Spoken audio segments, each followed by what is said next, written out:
Bienvenidos a Culto a la Noche. Hermanos, estamos de regreso con una nueva entrega de historias y esta vez tenemos una recopilación bastante tétrica de sus historias. Recuerden que si quieren compartir la suya, pueden enviarla al correo o los contactos que están aquí abajo y en la caja de información. Antes de empezar, no olviden dejar un like y suscribirse si aún no lo han hecho. Y dicho esto, no demos más vueltas, pónganse cómodos y vayamos con las historias. Hola. Esta historia que estoy por redactar es uno de los casos que para la mayoría de nosotros son de los que más nos impactan, puesto que es uno de los pocos casos de la vida real. Aprovechando que se llegó a tocar el tema de hechos ocurridos en maquiladoras, me animaría a contar una de las experiencias más fuertes que me tocó ver. Al menos en una de tantas maquilas en las que he trabajado. Todo ocurrió en julio del 2023. Yo en ese momento trabajaba en una maquila que está justo por la avenida López Mateos, cruce con eje vial Juan Gabriel en Ciudad Juárez.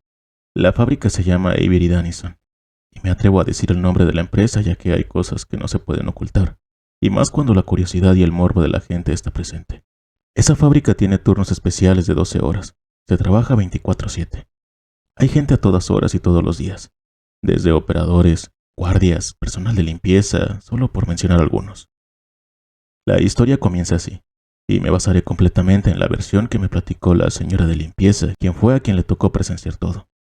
Ella comenzó diciéndome que los baños se lavaban cada 3 horas, y que ya estaba por salir el turno de la mañana, así que se apresuró con su stop para empezar a limpiar los baños, comenzando por el de las mujeres.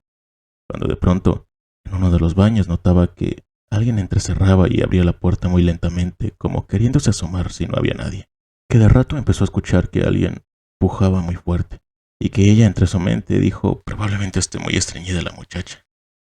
Ya sin darle mucha importancia al asunto, la señora comenzó lavando las tazas, y al llegar a la taza donde estaba la muchacha, la encontró toda tapada y con el agua saliéndose del retrete y totalmente roja de sangre.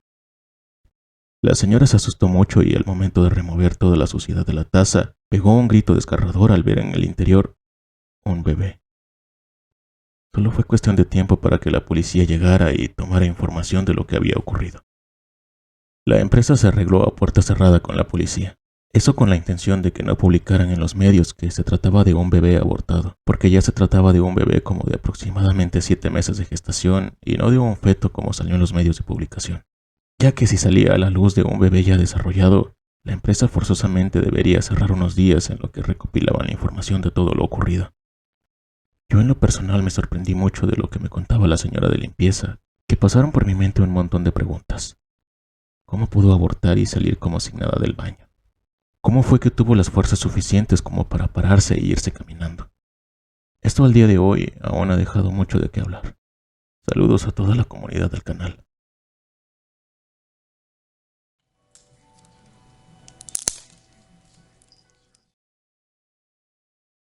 Cuando tenía como 22 años, mi esposo y yo vivíamos en un pueblito de Baja California. Trabajábamos en una empresa que se dedica a trabajar con productos de mar, conocida como La Mortera. Nos fuimos a trabajar lejos de la familia, él, mi bebé de 1 año y yo. No conocíamos a nadie, pero pronto nos hicimos de amigos. Un día nos invitaron a ver películas. Nosotros vivíamos en La Mortera y nuestros nuevos amigos vivían en una casita subiendo una loma, la cual llevaba un pequeño arroyo seco, pero mucha vegetación a un costado. Todo esto estaba algo retirado del pueblo más cercano. El caso es que estuvieron buenas las películas, la comida, la convivencia y se nos hizo la 1 de la mañana. Decidimos irnos a donde vivíamos. Veníamos bajando de la lomita cuando escuché un lamento el cual pasé por alto. Lo volví a escuchar esta vez más claro. Era el lamento de una mujer como si estuviera sufriendo mucho. Le dije a mi esposo, ¿escuchaste eso? A lo que él respondió, no escuché nada. Me tomó de la mano, me quitó la bebé y me dijo, corre. Corrimos un largo tramo y este lamento se escuchaba más cerca de nosotros. De repente, él decidió mirar hacia atrás y me dijo pálido, casi al punto de desvanecer, no voltees. Le hice caso y seguimos corriendo hasta llegar a nuestro pequeño cuarto. Esa noche él no durmió. Pasó toda la noche en un sillón con la bebé abrazada y no la quiso soltar, ni a mí. Al día siguiente no quiso tocar el tema.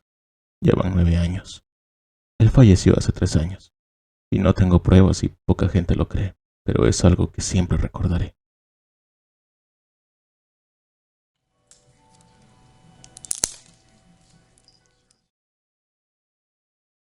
Les cuento. Yo hace años trabajaba para una organización, digamos, aquí que había en mi pueblo. No era un cartel, sino una pequeña organización, pero estaba conectada al de las 4 letras. Una madrugada, pues me tocó trabajar con mi primo, que también andaba en ese tiempo ahí. La verdad nos tocaba cuidar terreno y patrullar, pero en una de esas, nosotros vimos que pasó como un perro cuando íbamos en la camioneta. Mi primo era un poco sádico, así que le aventó la camioneta y lo aplastó. En eso nos bajamos a ver y no era un perro. Tenía forma de perro, pero no lo era. Y en vez de sangre, le salía un líquido negro. Apestaba horrible. Era como un perro deforme, con cara como de mono o no sé. Parecía que tenía sarna y se quejaba como una persona a punto de morir y nos espantamos. Nadie habló en el transcurso del camino, pero mi mente estaba pensando en qué rayos era eso. Fue ahí cuando comenzó lo peor. Yo por las noches veía cosas, y de la nada, a medianoche, sentía el mismo olor que sentí cuando aplastamos a esa cosa. No podía dormir. A mi primo le pasaba lo mismo, y cuando nos tocaba pasar por ese lugar, sentíamos escalofríos. Veíamos cosas raras entre los montes. Era algo muy extraño. Pasaron los meses y era lo mismo. Fue en ese maldito lugar donde mi primo sufrió un atentado de parte de los soldados. Justo en ese mismo lugar. Por desgracia, ese día yo no iba con él. Pero después de eso, cada que paso por ahí o me toca hacer guardia por ahí, escucho voces. Y cada que duermo, esa cosa que era como un perro, en las noches siento que me habla, como con una voz suave, pero a la vez me da miedo. Y dice que gracias a lo que le hicimos, mi primo murió. Siento que algo me persigue. No puedo estar tranquilo.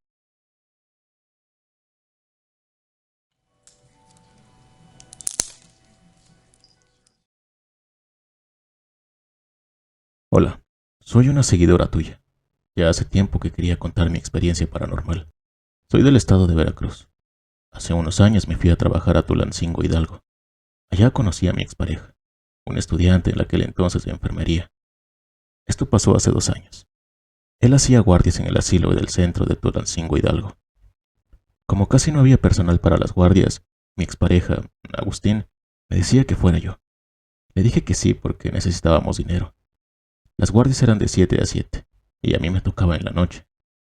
Mi expareja me dijo, tienes que ser muy fuerte por si escuchas algún lamento. A mí me causó gracia y me reí. Se llegó la hora de entrar a la guardia. Mi compañero Edgar y yo revisamos a cada abuelito del asilo. Se llegaron las 3 de la madrugada y fuimos a descansar en el cuarto que era para personal. Había 2 camas. Claramente recuerdo que cerré un segundo los ojos cuando sentí algo sobre mí. Los perros empezaron a aullar. Yo escuchaba a mi compañero cómo me hablaba. Me decía, Luz, ¿estás bien? Luz. Yo quería gritarle, ayúdame, pero no podía. Fueron de los peores momentos de mi vida. Sentía que la respiración se me iba. En ese momento solo recé. Hice oración y el peso que tenía sobre mí en instantes desapareció. Los perros se quedaron callados. Mi compañero Edgar estaba asustado. Me dijo que me estaba quejando mucho y no respondía. Había mucho silencio y yo me sentía observada de las ventanas. De algo estoy segura. No fue parálisis del sueño. Yo jamás volví a ser la misma.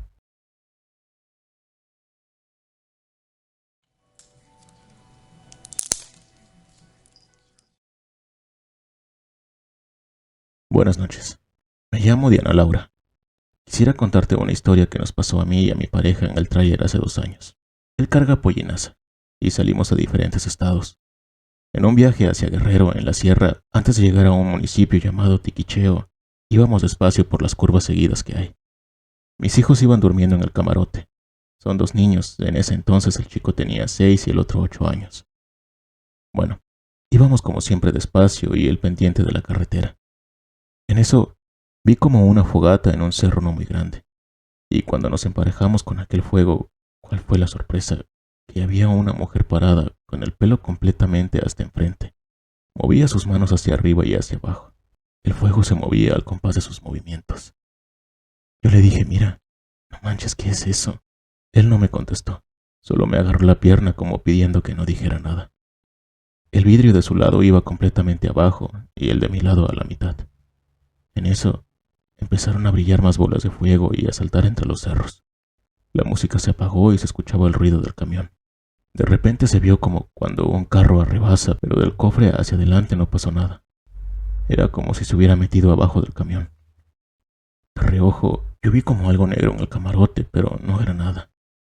Recuerdo los pies de mi hijo, el pequeño. Iban para abajo como si se quisiera caer, y 2 veces se los acomodé arriba del camarote. Entonces en eso prendí la luz de mi teléfono y se vio algo negro que se desvaneció.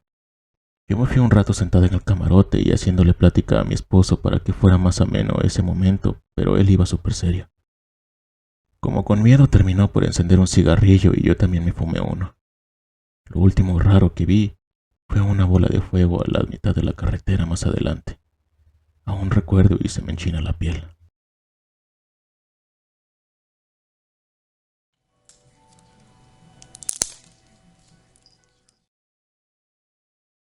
Esto pasó hace como 2 años y medio. Te cuento. Hace unos años empezamos a hacer ejercicio un grupo de mujeres y yo, más que nada por salud, con motivación de un grupo encabezado por un matrimonio y 3 chicas jóvenes. 2 de ellas eran hermanas con una vida muy triste y trágica. Ellas y 3 hermanos hombres quedaron huérfanos de papá y mamá. Quedaron al cuidado de sus abuelos. En cuanto crecieron, los hijos hombres migraron a los Estados Unidos y las 2 niñas quedaron aquí en su comunidad. Te cuento un poco de su historia para entender un poco el desenlace que tuvo este relato. Bueno, las niñas crecieron y las chicas del ejercicio y yo las conocíamos cuando la mayor tenía 19 y la chica aún tenía 16. Fui de las que más trató a la de 16 porque quería que yo me capacitara para dar ejercicio y me empezó a contar que le daban como ataques leves de ansiedad y a veces se sentía muy triste porque se sentía muy sola, a pesar de estar con su hermana. De repente empezó a tomar mucho, a perderse en las drogas. Aunque no duró mucho al mes de entrar en eso, nos despertamos un domingo con la noticia de que la niña se había suicidado. Se colgó de una viga del techo donde vivía su hermana mayor.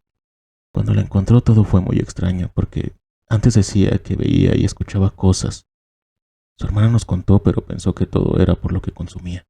Cuando fuimos todas las del grupo de ejercicio a acompañarla en su velorio, escuché como cuando rezábamos el rosario, escuchaban ruidos y quejidos leves en la caja. Pero yo volteaba a ver a toda la gente y nadie más parecía escucharlo, solo yo.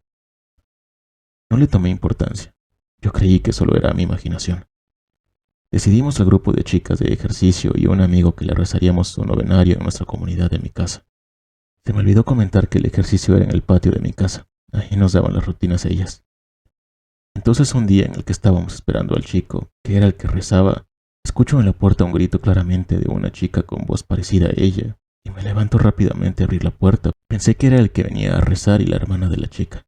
Como estaba lloviendo un poco fuerte, no quería que se mojaran. Cuando salgo hasta la puerta de mi calle y no había nadie, estaba completamente solo. Cuando cerré y me di la vuelta para irme a donde estaban los demás, sentía un escalofrío horrible. Sentía que no podía caminar. Tenía la sensación de que alguien me estaba mirando. Entré y me preguntaron qué había pasado, que dónde estaba Carlos. Les pregunté si habían escuchado, pero nadie dijo nada. Les dije que en la puerta habían gritado mi nombre, pero todas dijeron que no. Solo vieron que me levanté y me salí. Creyeron que yo ya había visto a Carlos que venía a rezar, pero que no habían escuchado nada. Bueno, pasó el tiempo. No sé, unos 2 meses, pero a mí me daba muchísimo miedo salir a mi patio, porque parecía que la veía con su linda sonrisa y sus ojitos tristes. Un día de repente, en la madrugada, mi niña, que para ese entonces tenía 1 año y medio, empezó a llorar como muy asustada de algo y señalaba hacia la ventana. A mí me empezó a dar aquel mismo miedo que me dio cuando me gritaron. Yo le decía a mi bebé que no había nada, pero mi esposo dijo que sí había algo allá afuera. Es ella. ¿Quién? Le dije. La muchacha. La muchacha que les daba ejercicio. La que se suicidó. Es ella. Yo, molesta y asustada, le dije que no podía ser. Mi esposo seguía repitiendo que era ella, que mejor le rezáramos un rosario. Nos sentamos a rezar el rosario y poco a poco fue cesando todo, hasta el miedo que sentíamos y mi bebé durmió tranquila. Desde ese día no volvimos a ver sombras. De repente se escucha uno que otro ruido leve, pero quiero pensar que es el aire. Espero que ella esté descansando en paz y que Dios le haya perdonado por haberse quitado la vida. Pero también entiendo que tenía una vida muy triste, muy solitaria. Gracias por escuchar y espero que pasen mi relato en el canal. Me gusta mucho cómo narran. Saludos para todos.